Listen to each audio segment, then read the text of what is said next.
Mr. Knot, thank you so much for your time. I really appreciate talking to you here on the sidelines of the IMF World Bank meetings in Washington. Can I ask you, you're the longest serving ECB member, governing council member. Have you ever seen uncertainty this high?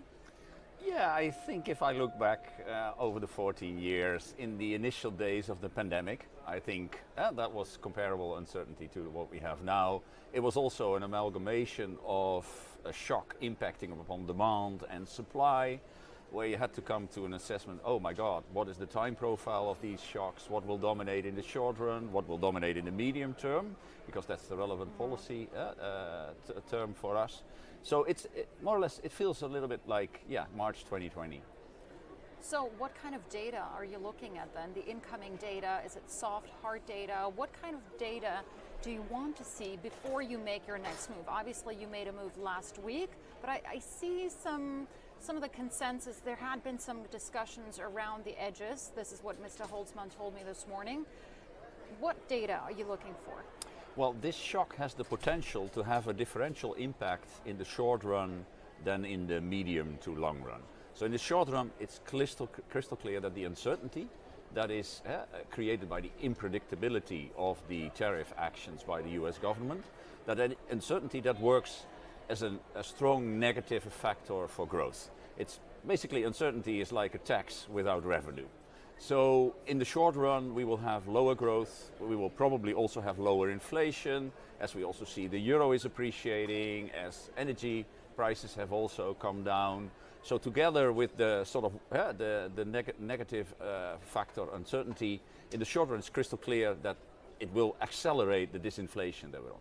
But in the medium term, the inflation outlook is not all that clear. I think there are still these negative factors, but in the medium term you might get retaliation, you might get the disruption of global value change, which might also be inflationary in other parts of the world than the US only. And then of course we have the fiscal policy coming on in Europe. So this is actually a time in which you need projections.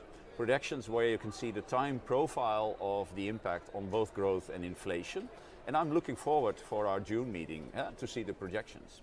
Would that be a good time to wait it out and see what happens? No, I'm fully open-minded. I think it's way too early to already take a position on June, whether it would be a hold or another cut. It will fully depend on these projections, on how the medium-term outlook for inflation will be affected by these opposing factors. On the one hand, weaker demand, but on the other hand, possibly retaliation, fiscal policy coming on, etc.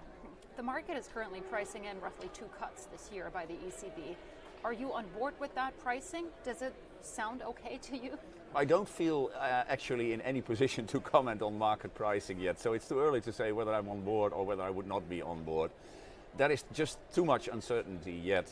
I would need to see a more structured analysis of the impact on the inflation profile ahead of us. And only then can I say whether the market is pricing fair or whether I don't.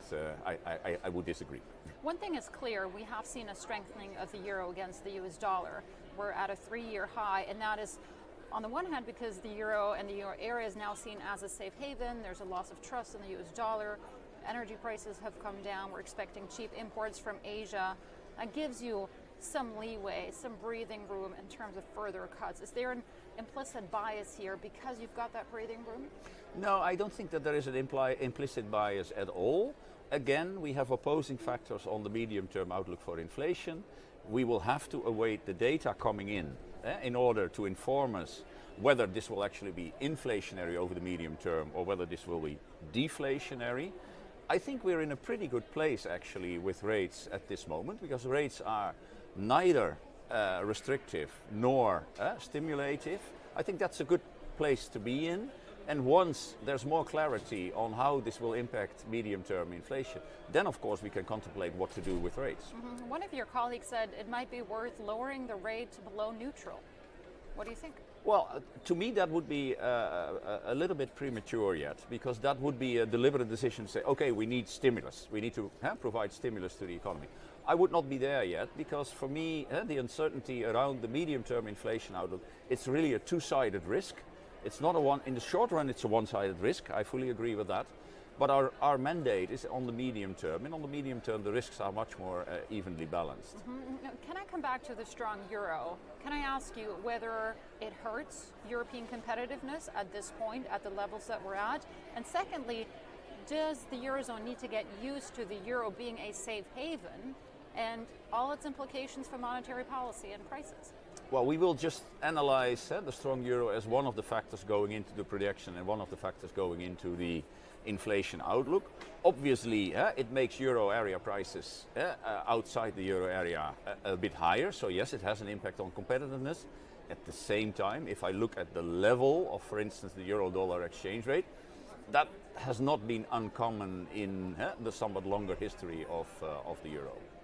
Can I ask you, looking back on your legacy as you're stepping down from the Governing Council soon, can you sort of summarize what you think your legacy has been and how the ECB has evolved? Well, it's of course not my legacy. It's probably, then you have to talk about the ECB's legacy. Now, over the 14 years, I think we've had unprecedented shocks. So we had shocks where the textbooks that we all learned economics from when we were at university didn't provide an answer for. I think we have, for each shock, ultimately we have found a solution. We have come up with new instruments, we have been quite innovative, etc. And throughout that period, we by and large have been able to deliver on our mandate. So that should be, I think, the leading legacy in my view. Do we need new tools now? Well, we can't exclude it. I think our toolbox is much richer now than it was 14 years ago. So the likelihood that we can actually use an existing tool for any future problem is now much higher. But you know, if we have to be innovative, we can be innovative. Does that include bond buying for defense purposes? Well, I mean, bond buying we would only do if there is a sort of disorderly market movement, or if we were again to arrive in a situation where we would have a structural low inflation trap that we couldn't get out of. I think that the sort of dissimilarities of this period relative to the 2010s are such that I don't think that we will arrive at such an effective lower bound episode anytime soon. So I don't think that that is very relevant in the current context. Can I ask you, as you're the chair of the FSB, are you concerned about financial stability and what you've seen in the markets over the last month or so? There is this big concern that something will break, something will crack. Have you seen anything that keeps you up at night? No, actually what we have seen so far is that markets have continued to function. So margin calls were actually met. Yeah, there was volatility, but volatility was absorbed. Now, over the last 4 years within the FSB, we've of course worked very hard with a program to strengthen resilience in what we call the non-bank sector. It would be too early to already sort of claim victory here, because most of the standards that we issued still have to be implemented. But it may well be that the continued attention that we had for weaknesses in the NBFI space have actually led to a somewhat higher risk awareness in the sector already, so that this time around the sector was better prepared than, for instance, it was when we had the March 2020 dash forecast, the Archegos, the UK LDI episode, etc. All right, thank you so much. I really appreciate it.